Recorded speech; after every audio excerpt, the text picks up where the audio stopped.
Bonjour à toutes et à tous, bienvenue sur cette nouvelle vidéo des défis zen dans laquelle je vais vous parler de confiance en soi. Moi personnellement, j'ai toujours souffert d'un manque de confiance en moi et je sais que je suis loin d'être la seule. C'est vraiment un mal qui est partagé par de très nombreuses personnes. Alors la bonne nouvelle, c'est qu'il existe vraiment des exercices, des petites choses qu'on peut faire au quotidien pour renforcer cette confiance en soi et qui marchent très bien. Je le sais parce que ces petites choses, je les ai toutes testées et je les ai sélectionnées. J'ai décidé d'en faire un article et une vidéo justement pour ça, pour les partager avec les personnes qui ont un peu les mêmes difficultés. Alors j'ai sélectionné 6 petits jeux qui sont très simples, qui sont courts et qui sont vraiment efficaces à faire au quotidien pour renforcer un petit peu cette confiance en soi. Parce que soyons clairs, c'est pas en se répétant il faut que j'ai confiance en moi qu'on va avoir confiance en soi. Bon, pourtant je l'ai fait pendant longtemps, mais ça ne marche pas. Il faut vraiment passer à l'action, essayer des choses, insister un petit peu pour voir les effets positifs. Premier jeu que je vous propose d'essayer, je l'ai intitulé « C'est moi qui ai fait ça ». L'idée de ce petit jeu, c'est simplement de faire une visualisation positive pour s'imprégner de tous les sentiments que vous avez pu ressentir lors d'une de vos réussites. Alors l'idée, c'est de vous installer au calme pendant au moins 5 minutes, il me semble, le temps quand même d'aller dans la visualisation et de pouvoir en tirer des bienfaits. Donc installez-vous au calme et puis remémorez-vous une situation que vous avez traversée positivement. Par exemple un projet que vous avez réussi à mener à son terme, un accomplissement que vous avez fait, quelque chose qui était a priori difficile, par exemple vous n'y croyez pas une seconde, ou bien alors les autres ne croyaient pas du tout en vous, et puis vous avez réussi quand même à le faire, vous avez réussi à aller au bout. Voilà, alors prenez le temps d'essayer de vous remémorer toutes vos petites réussites, et puis sélectionnez-en une, la principale, la plus grande, la plus forte. Voilà, donc vous allez vous remémorer vraiment tous les détails de cette situation. Qu'est-ce que vous ressentiez avant de vous lancer? La peur, l'incertitude, l'impression que de toute façon vous n'alliez pas y arriver. Qu'est-ce que vous avez ressenti pendant les obstacles, les moments de découragement? Et puis, qu'est-ce que vous avez ressenti après? Une fois que vous avez réussi, une fois que vous êtes allé au bout de cette chose difficile que vous avez dû affronter. Voilà, imprégnez-vous bien de tous les sentiments positifs de réussite que ça génère en vous. C'est vraiment important de rester quelques minutes dans ces sentiments, cette satisfaction, cette fierté que vous avez ressentie. Le deuxième petit jeu que je vous propose de tester pour renforcer votre confiance en vous, je l'ai intitulé « Mes chères erreurs ». Alors l'idée de ce petit jeu, c'est de renverser notre tendance à laisser nos erreurs saper littéralement notre confiance en nous.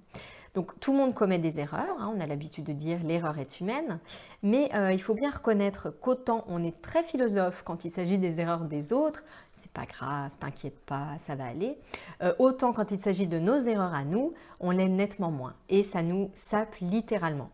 Donc l'idée, c'est de transformer un petit peu cela, de travailler sur nos erreurs pour les transformer en quelque chose de positif. Donc je vous propose de vous installer au calme avec une dizaine de minutes devant vous et de réfléchir aux erreurs que vous avez commises récemment. Ça peut être dans la journée, ça peut être dans la semaine, ça peut être même plus loin, des grosses erreurs qui vous restent en tête parce qu'elles ont eu des conséquences fâcheuses. Donc revenez sur ces erreurs, notez-les sur votre feuille et puis en face de chacune d'entre elles, répondez à ces questions. Qu'est-ce que j'ai appris de cette erreur? Et qu'est-ce que dorénavant je ferai différemment? Voilà, tout simplement, l'idée de ce jeu, c'est de transformer une erreur, quelque chose d'a priori négatif et plombant, en une leçon, en un apprentissage, donc mettre l'accent sur cette dimension d'apprentissage pour en fait aller de l'avant et se renforcer. Donc c'est un petit jeu que je vous propose de faire seul avec votre feuille et votre stylo, mais vous pouvez également le faire en famille, par exemple le soir, lorsque vous échangez à table. C'est de vous poser la question à vos enfants. Est-ce que tu as commis des erreurs aujourd'hui? Et quelles leçons est-ce que tu en as tirées? Voilà, c'est une autre manière de demander par exemple à nos tout petits ou moins petits ce qu'ils ont fait à l'école, c'est de voir un petit peu ce qu'ils ont appris de leurs erreurs, de leurs expériences. Troisième petit jeu que je vous propose d'essayer pour renforcer votre confiance en vous, je l'ai intitulé « Bien sûr que je me connais ». L'idée de ce petit jeu, c'est de dire qu'on ne peut pas avoir confiance en nous si on ne se connaît pas. La connaissance de soi, c'est vraiment la base de la confiance et puis la base pour oser être soi-même et s'affirmer au quotidien. Ce que je vous propose de faire, c'est de réfléchir et d'identifier vos qualités et vos défauts. Il n'est pas question de se dire qu'on est parfaite, qu'on a plein de qualités et d'écraser les autres, mais simplement de se connaître en toute objectivité. Donc vous allez vous installer au calme avec une quinzaine de minutes devant vous, votre feuille, votre stylo. Et vous allez réfléchir à vos qualités. Je vous conseille d'en lister une dizaine par exemple. Si vous avez du mal à les recenser, vous pouvez réfléchir à ce que vos proches ont l'habitude de dire de vous, ont l'habitude de dire quand ils parlent de vous de positif. Donc listez cette petite série de qualités que vous avez et gardez-la sur un petit papier, relisez-la régulièrement pour vous imprégner du positif. Parfois on se focalise sur nos défauts, mais voilà, vous avez également ces qualités, donc il est important de l'accepter. Donc n'hésitez pas à garder cette petite liste et la relire de temps en temps. Après, je vous propose quand même de ne pas arrêter l'exercice et de faire la même chose s'agissant de vos défauts, parce que nous avons tous nos limites. On a nos aptitudes, nos talents, mais on a également tous nos limites. Très clairement, moi, il y a des choses que je fais très bien et il y a des choses, je suis nulle. Par exemple, suivre un film avec des espions, dès qu'il y a deux parties, un espion caché, un truc, moi, je ne suis plus du tout. Voilà, ce sont des petits exemples, mais on n'est pas tous doués pour tout. Donc, c'est important de le savoir. Donc vous allez faire également la liste de vos défauts. Qu'est-ce qu'on vous reproche régulièrement? Qu'est-ce qu'on vous reproche objectivement? Et puis ensuite, vous pouvez aller plus loin. À partir de cette liste de défauts, vous avez deux options. Première option, c'est essayer vraiment de mettre un terme à ces défauts ou au moins de les corriger dans les actes. Si c'est pénalisant au quotidien, si ça fait du mal autour de vous, mettez en place des petites actions pour contrer ces défauts. Première option. Deuxième option, si vous estimez que ce ne sont pas des défauts qui vous empêchent d'avancer, qui posent problème également autour de vous, eh bien dans ce cas-là, arrêtez de lutter contre eux tout simplement et acceptez-les. Quatrième petit jeu que je vous propose de tester pour booster votre confiance en vous, je l'ai intitulé « Bravo, je l'ai fait ». L'idée de ce petit jeu, c'est que une des choses les plus efficaces pour développer notre confiance en nous, c'est vraiment de passer à l'action, d'oser faire quelque chose qui nous semble difficile. J'ai écrit un article où je donne mon témoignage d'une fille imparfaite et ordinaire qui n'osait pas être elle-même, sans la nommer. Là-dedans, je parle vraiment de ce qui m'a permis, je pense, ce qui a été le plus efficace pour moi, pour avoir un peu plus de confiance en moi chaque jour, c'est vraiment de passer à l'action. C'est-à-dire qu'à un moment, j'ai décidé que j'allais enfin faire ce qui me faisait rêver plutôt que d'en rêver, justement. J'allais passer à l'action, j'allais faire les choses et c'est exactement ce que j'ai fait et c'est ce que je vous propose de faire dans ce petit exercice. Alors, ce que je vous propose de faire, c'est déjà de prendre votre feuille, votre stylo, comme d'habitude, de vous prévoir un petit moment de calme. C'est indispensable pour pouvoir mener une réflexion constructive. Et puis, de choisir déjà la direction dans laquelle vous voulez aller. Bien sûr, il n'y a pas d'action sans réflexion, il faut une boussole avant d'aller quelque part. Donc déjà, de décider dans quel sens vous voulez aller. Quel projet vous avez envie, par exemple, de mener à son terme. Je vous propose 3 petites options. La première, pourquoi pas, ça peut être de corriger les défauts dont on a parlé dans le jeu numéro 3. Ça peut être donc ça, choisissez un des défauts que vous voulez corriger, puis donc des petites actions qui vont avec. Deuxième possibilité, vous pouvez rédiger votre bucket list. J'ai écrit un article, j'ai fait une vidéo sur la bucket list, c'était le défi zen numéro 28, donc vous le trouverez là sur YouTube, vous pouvez aller voir, ça vous donnera des pistes sur comment construire sa bucket list et puis ça vous donnera également des exemples avec la mienne, parce que je la dévoile totalement dans cette vidéo. Et puis troisième solution, c'est de reprendre par exemple des bonnes résolutions que vous vous êtes fixées à un nouvel an où vous étiez en forme et puis que vous n'avez pas tenu. Donc là pareil, si vous avez besoin de matière pour vous aider à prendre des bonnes résolutions, j'ai écrit un article sur le sujet que vous trouverez sur le blog Prendre de bonnes résolutions, mode d'emploi, où je vous dis tout sur la construction d'objectifs de qualité. Donc une fois que vous avez déterminé la direction que vous voulez donner à votre action, l'idée ça va être de décomposer cet objectif en petites sous-actions et puis d'agir tout simplement. Programmer dans votre agenda des petites actions qui vont vous permettre d'avancer dans le sens que vous voulez et faites-les tout simplement. Franchissez ces petites étapes, récompensez-vous à chaque fois.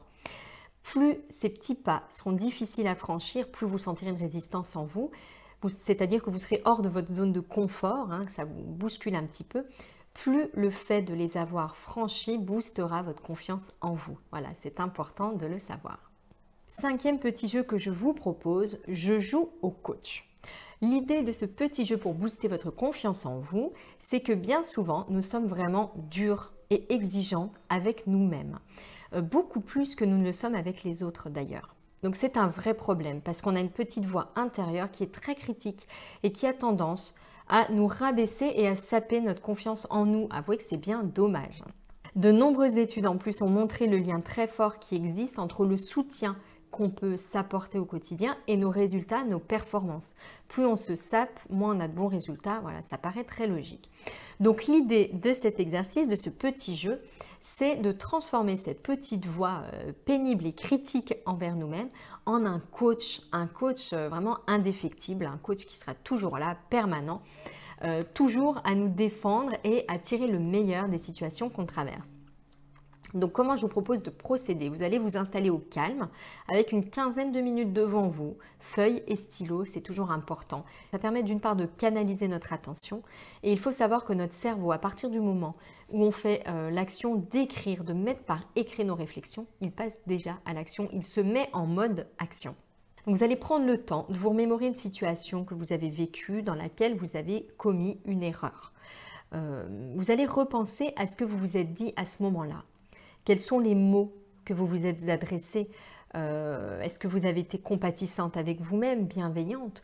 Est-ce qu'au contraire, vous avez été très dure, voire insultante? Donc vous allez vous remémorer et écrire un petit peu les phrases, le petit scénario qui s'est passé dans votre tête à ce moment-là. Et puis maintenant, on va réécrire ces phrases, mais en se transformant en petit coach. Vous allez imaginer ce que vous diriez à un ami qui aurait commis la même erreur, à qui cette situation serait arrivée. Vous allez écrire sur votre feuille ce que vous auriez dit, ce que vous diriez à cet ami qui viendrait vous voir avec ce problème. Et puis, dans un troisième temps, vous allez réécrire le petit texte de départ, donc votre réponse à cette situation en employant votre prénom et en utilisant les bons conseils que vous donneriez à un ami. Au lieu de vous dire par exemple, tu n'arriveras jamais à faire ça, tu as vu, tu t'es encore trompé, vous pourriez dire, comme vous diriez à votre ami, Mylène, c'est vrai que cette fois, tu n'as pas réussi, mais tu as appris beaucoup de choses. Tu as tiré plein de leçons de cet événement et la prochaine fois, c'est sûr que tu feras mieux. Voilà, c'est tout simple, c'est de simplement prendre l'habitude d'identifier notre petite voix critique et de la transformer en une voix encourageante. Sixième petit jeu, c'est le dernier que je vous propose pour booster votre confiance, c'est le carnet des fiertés quotidiennes. Donc j'en ai tiré un défi zen, c'est le défi zen 37 que j'ai relevé pendant une semaine. On avait comme objectif de tenir chaque jour notre carnet des fiertés quotidiennes. Si vous n'êtes pas abonné au défi, que ça vous intéresse de faire ça ensemble pour se motiver un petit peu à passer à l'action, vous pouvez vous abonner en cliquant juste ici. Donc l'idée de ce petit jeu, c'est de dire que nous sommes programmés physiologiquement pour ressasser un petit peu les dangers, les difficultés, les échecs, les erreurs, plutôt que tout ce qui est positif, toutes nos réussites. Donc à la base, ça avait comme but de nous prévenir des dangers, c'était peut-être très bien, mais aujourd'hui, ça a des conséquences vraiment fâcheuses. Donc l'idée, c'est de renverser cette tendance avec un petit exercice qui est très efficace et très simple à faire. Chaque jour, en fin de journée, dans votre lit avant de vous endormir par exemple, vous allez prendre 5 minutes pour noter tous vos petits accomplissements de la journée, tout ce qui vous a rendu content de vous, ce qui vous a rendu fier parce que a priori c'était difficile, parce que d'habitude vous n'y arrivez pas, parce que quelqu'un d'autre n'y croyait pas. Bref, tous ces petits pas, vous avez réussi ce gâteau que parfois vous ratez, et bien je le note sur mon petit carnet, vous avez osé demander quelque chose à votre chef, je le note sur mon petit carnet des fiertés quotidiennes. Donc listez tout cela chaque jour, 5 minutes. Et puis, dès que vous en ressentez le besoin, vous sortez ce petit carnet et vous vous reboostez tout simplement en lisant ces petits accomplissements. Voilà, vous avez en main 6 petits jeux pour booster votre confiance en vous. Donc, n'hésitez pas à commenter en dessous de cette vidéo, à dire quel jeu vous préférez, pourquoi. Et puis, si vous avez des questions, à me les poser. J'essaierai, je ferai mon mieux pour y répondre. Si vous avez aimé, voilà, vous pouvez partager, liker la vidéo. Et puis je vous donne rendez-vous sur le blog pour vous abonner au défi Zen si vous avez envie de relever les défis ensemble pour aller plus loin et puis voilà, bénéficier un peu de la stimulation collective. Je vous souhaite une belle fin de journée, je vous dis à très vite pour de nouvelles vidéos.